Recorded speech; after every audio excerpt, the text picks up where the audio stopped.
Akashvani COVID-19 Telugu రాష్ట్రాల round up చదువుతున్నది జే.ఏ. చెన్నయ్య. ముఖ్యాంశాలు: తెలంగాణ రాష్ట్రంలో కోవిడ్ కేసుల సంఖ్య 2.5 లక్షలు దాటింది. గడిచిన 24 గంటల్లో 1440 మందికి కోవిడ్ సోకినట్లు నిర్ధారణ కావడంతో రాష్ట్రంలో ఇంతవరకు కరోనా వైరస్ సోకిన వారి సంఖ్య 2,50,331కి చేరింది.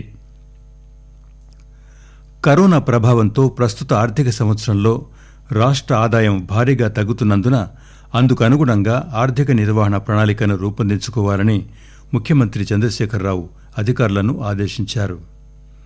ఆంధ్రప్రదేశ్ రాష్ట్రంలో కరోనా వైరస్ వ్యాప్తి కొనసాగుతూనే ఉంది. గత 24 గంటల్లో రాష్ట్ర వ్యాప్తంగా 80,082 శాంపిల్స్ను పరీక్షించగా 2,367 మందికి పాజిటివ్గా తేలినట్లు వైద్య ఆరోగ్య శాఖ తాజా బులెటిన్లో వెల్లడించింది. భారత్ బయోటెక్ అభివృద్ధి చేసిన కరోనా వ్యాక్సిన్ కోవాక్సిన్ను వచ్చే ఫిబ్రవరి నుంచి ప్రాధాన్యత క్రమంలో ఇవ్వాలని కేంద్ర ప్రభుత్వం నిర్ణయించింది. సమష్టి సంకల్పం, క్రమశిక్షణతో కలిసికట్టుగా కోవిడ్పై పోరాడదాం. మాస్కులను ధరిద్దాం. తరచూ చేతులను శుభ్రం చేసుకుందాం. అన్ని జాగ్రత్తలను పాటించడం ద్వారా మహమ్మారిపై విజయం సాధిద్దాం. ఇక వార్తల్లోని వివరాలు. తెలంగాణ రాష్ట్రంలో కోవిడ్ కేసుల సంఖ్య 2.5 లక్షలు దాటింది. గడిచిన 24 గంటల్లో 1440 మందికి కోవిడ్ సోకినట్లు నిర్ధారణ కావడంతో రాష్ట్రంలో ఇంతవరకు కరోనా వైరస్ సోకిన వారి సంఖ్య 2,50,331కి చేరింది. రాష్ట్ర వైద్య ఆరోగ్య శాఖ ఈ ఉదయం విడుదల చేసిన తాజా బులెటిన్ ప్రకారం రాష్ట్రంలో నిన్న 42,000కు పైగా పరీక్షలు నిర్వహించగా వారిలో 1,440 మందికి కొత్తగా కరోనా వైరస్ పాజిటివ్గా నిర్ధారణైంది. కోవిడ్ నుంచి నిన్న మరో 1,481 మంది కోలుకున్నారు. దీంతో రాష్ట్రంలో కోవిడ్ రికవరీల రేటు 91.50% నమోదైంది. ఇంతవరకు కోలుకున్న వారి సంఖ్య 2,29,064కు పెరిగింది. ప్రస్తుతం రాష్ట్రంలో దాదాపు 20,000 యాక్టివ్ కేసులున్నాయి. వీరిలో 17,000 మందికి పైగా హోమ్ ఐసోలేషన్లో ఉన్నారు. కాగా నిన్న మరో 5గురు మరణించడంతో రాష్ట్రంలో కోవిడ్ ఇతర సమస్యలతో మరణించిన వారి సంఖ్య 1,377కు పెరిగింది. ఇలా ఉండగా జీహెచ్ఎంసీ పరిధిలో తాజాగా 278 కరోనా పాజిటివ్ కేసులు నమోదయ్యాయి. గడిచిన 24 గంటల్లో మేడ్చల్, మల్కాజిగిరి జిల్లాలో 133 మందికి, రంగారెడ్డి జిల్లాలో 112 మందికి కొత్తగా కోవిడ్ సోకగా భద్రాద్రి కొత్తగూడెం జిల్లాలో 97 మందికి కరోనా పాజిటివ్ నిర్ధారణైంది. ఖమ్మం జిల్లాలో 91, నల్గొండ 70, కరీంనగర్ 68, సూర్యాపేట 48, సిద్దిపేట 42, వరంగల్ అర్బన్ జిల్లాలో 39 కోవిడ్ కేసులు కొత్తగా నమోదయ్యాయి. కరోనా ప్రభావంతో ప్రస్తుత ఆర్థిక సంవత్సరంలో రాష్ట్ర ఆదాయం భారీగా తగ్గుతున్నందున అందుకు అనుగుణంగా ఆర్థిక నిర్వహణ ప్రణాళికను రూపొందించుకోవాలని ముఖ్యమంత్రి చంద్రశేఖరరావు అధికారులను ఆదేశించారు. కరోనా లాక్డౌన్ నేపథ్యంలో రాష్ట్ర ఆర్థిక పరిస్థితులపై ముఖ్యమంత్రి నిన్న ప్రగతి భవన్లో ఆర్థిక శాఖ అధికారులతో సమావేశమయ్యారు. 2020-21 బడ్జెట్పై మధ్యంతర సమీక్ష నిర్వహించారు. ఈ సందర్భంగా అధికారులు కరోనా లాక్డౌన్ ప్రభావం వల్ల ఈ ఆర్థిక సంవత్సరంలో రాష్ట్రానికి వచ్చే ఆదాయం 52,750 కోట్ల రూపాయల మేర తగ్గుతుందని ముఖ్యమంత్రికి వివరించారు. అలాగే కేంద్ర నిధులు, ఇటీవల సంభవించిన వరదల పరిస్థితిని ముఖ్యమంత్రి అధికారులతో సమీక్షించారు.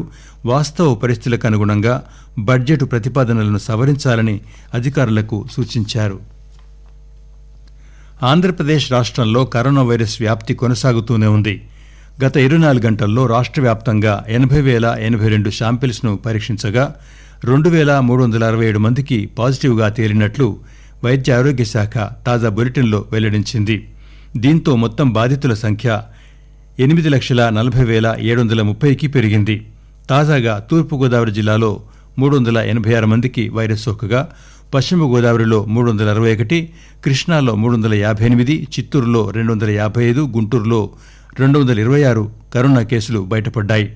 మరోవైపు రాష్ట్ర వ్యాప్తంగా 2,747 మంది కరోనా నుంచి పూర్తిగా కోలుకున్నారు. దీంతో మొత్తం రికవరీలు 8,12,517కు పెరిగాయి. ప్రస్తుతం 21,434 మంది చికిత్స పొందుతున్నారు. గడచిన 24 గంటల్లో మరో 11 మంది కరోనాతో మృతి చెందారు. మొత్తం మరణాల సంఖ్య 6,779కి చేరుకుంది. కాగా పశ్చిమ గోదావరి జిల్లాలో మరో 3 విద్యార్థులు, 1 టీచర్కు కరోనా సోకింది. ఆకాశవాణి కోవిడ్-19 సమీక్ష వింటున్నారు. విశాఖ జిల్లా పెందుర్తి ఎమ్మెల్యే అన్నమరెడ్డి అదీప్ రాజుకు కరోనా పాజిటివ్ నిర్ధారణ అయింది.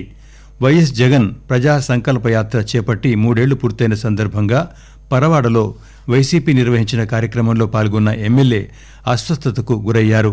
కరోనా అనుమానంతో పరీక్ష చేయించుకోగా పాజిటివ్గా నిర్ధారణ అయింది. దీంతో ఆయన హోం ఐసోలేషన్లో చికిత్స తీసుకుంటున్నారు. భారత్ బయోటెక్ అభివృద్ధి చేసిన కరోనా వ్యాక్సిన్ కోవాక్సిన్ను వచ్చే ఫిబ్రవరి నుంచి ప్రాధాన్యత క్రమంలో ఇవ్వాలని కేంద్ర ప్రభుత్వం నిర్ణయించింది. వ్యాక్సిన్ పంపిణీ విధి విధానాలను ఖరారు చేసేందుకు ఏర్పాటు చేసిన నిపుణుల బృందం సూచన మేరకు ప్రభుత్వం ఈ విధంగా నిర్ణయించిందని కేంద్ర ఆరోగ్య శాఖ మంత్రి హర్షవర్ధన్ చెప్పారు. ప్రాధాన్యత క్రమం ప్రకారం 4 వర్గాలుగా విభజించి కోవిడ్ వ్యాక్సిన్ ఇవ్వాలని నిర్ణయించారు. 1 కోటి మంది ఆరోగ్య నిపుణులు, వైద్యులు, నర్సులు, ఆశా కార్మికులు, ఎంబీబీఎస్ విద్యార్థులకు కోవిడ్ వ్యాక్సిన్ అందించాలని నిర్ణయించారు. ఫ్రంట్లైన్ మున్సిపల్ కార్పొరేషన్ కార్మికులు, పోలీస్ సిబ్బంది, సాయుధ దళాలకు చెందిన 2 కోట్ల మందికి 2వ విడత వ్యాక్సిన్ ఇస్తారు. 3వ వర్గమైన 50 ఏళ్లు పైబడిన 6 కోట్ల మంది వృద్ధులకు వయసు ప్రాధాన్యత క్రమంగా వ్యాక్సిన్ అందచేయాలని కేంద్రం నిర్ణయించింది. 50 ఏళ్ల వయసు కంటే తక్కువగా ఉన్న అనారోగ్యంతో బాధపడుతున్న 1 కోటి మందిని ప్రత్యేక వర్గంగా గుర్తించి వారికి కూడా కరోనా వ్యాక్సిన్ అందించాలని నిర్ణయించారు. ఆధార్ కార్డు లేకపోయినా ప్రభుత్వ ఫోటో గుర్తింపును ఉపయోగించుకుని లబ్ధిదారులను గుర్తించి వారందరికీ ఉచితంగా కోవిడ్ వ్యాక్సిన్ ఇవ్వాలని నిర్ణయించారు. కరోనా టీకాలు వేసేందుకు వీలుగా ప్రత్యేక టాస్క్ ఫోర్సును ఏర్పాటు చేయాలని కేంద్రం ఇప్పటికే రాష్ట్రాలను ఆదేశించింది. భారత్కు వచ్చే అంతర్జాతీయ ప్రయాణికులకు కేంద్రం కొత్త మార్గదర్శకాలు వెల్లడించింది.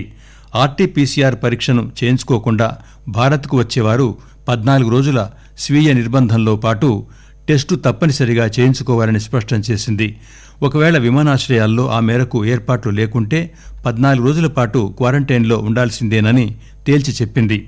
ఈ 14 రోజుల్లో 7 రోజులు ఇన్స్టిట్యూషనల్ క్వారంటైన్, మరో 7 రోజులు హోం క్వారంటైన్లో ఉండాలని స్పష్టం చేసింది. ఈ మేరకు ఆగస్టు 2 నాటి మార్గదర్శకాల స్థానంలో కొత్త మార్గదర్శకాలను విడుదల చేసింది. www.newdelhiairport.in పోర్టల్ ద్వారా స్వీయ ధృవీకరణ పత్రం సమర్పించాలని, లేదంటే విమానాశ్రయాల్లో దిగిన తర్వాత అక్కడి కౌంటర్లలో వ్యక్తిగతంగా అందించాలని కేంద్రం తెలిపింది. 14 రోజుల పాటు క్వారంటైన్ నిబంధనలు పాటిస్తామన్న లేఖను కూడా ఇవ్వాలని పేర్కొంది. గర్భిణులకు, పిల్లలకు, వృద్ధులకు, కుటుంబ సభ్యులు మరణించిన వారికి మాత్రమే 14 రోజుల హోం క్వారంటైన్ నుంచి మినహాయింపు ఉంటుందని తెలిపింది. దేశంలో నమోదవుతున్న కరోనా కేసుల కంటే కరోనా కోలుకున్న వారి సంఖ్య అధికంగా ఉండడంతో దేశంలో క్రియాశీల కేసుల సంఖ్య రోజురోజుకు దిగివస్తోంది. గత 24 గంటల్లో 50,356 కొత్త కేసులు రాగా 53,920 మంది కోలుకొని డిశ్చార్జ్ కావడం గమనార్హం. దాదాపు గత 5 వారాలుగా దేశంలో ఇదే ట్రెండ్ కొనసాగుతోందని కేంద్ర వైద్య ఆరోగ్య శాఖ తెలిపింది. దీంతో భారత్లో క్రియాశీల కేసుల్లో తగ్గుదల కనబడుతున్నట్టు పేర్కొంది. అక్టోబర్ తొలివారం నాటికి దేశంలో సగటున 73,000 కేసులు ఉన్నప్పటికీ ఆ సంఖ్య 46,000కు తగ్గుతూ వచ్చింది. తాజాగా వైరస్ నుంచి కోలుకున్న వారిలో 79% మంది 10 రాష్ట్రాల్లోనే ఉన్నట్టు వైద్య ఆరోగ్య శాఖ అధికారులు తెలిపారు. మహారాష్ట్రలో అత్యధికంగా 11,060 మంది కోలుకోవడంతో అక్కడ ఇప్పటిదాకా రికవరీ అయిన వారి సంఖ్య 15,62,342కు చేరింది. ప్రకాశం జిల్లాలోని పాఠశాలల్లో కోవిడ్ కేసులు కొనసాగుతున్నాయి. తాజాగా ఒక ఉపాధ్యాయుడు 9 మంది విద్యార్థులకు కరోనా పాజిటివ్గా నిర్ధారణైంది. ఇప్పటి వరకు జిల్లా వ్యాప్తంగా మొత్తం 21 మంది విద్యార్థులు, 24 మంది టీచర్లు కరోనా బారిన పడ్డారు. పాజిటివ్గా నిర్ధారణైన వారిని వెంటనే అధికారులు హోం ఐసోలేషన్కు తరలిస్తున్నారు. కోవిడ్ నిబంధనలను పాటిస్తూ భక్తుల ఆరోగ్య భద్రత సదుపాయాలను దృష్టిలో ఉంచుకొని తిరుపతి విష్ణు నివాసం కాంప్లెక్స్లో 24 గంటలు ఉచిత దర్శనం టోకెన్లు మంజూరు చేస్తున్నట్లు టీటీడీ ఒక ప్రకటనలో తెలిపింది.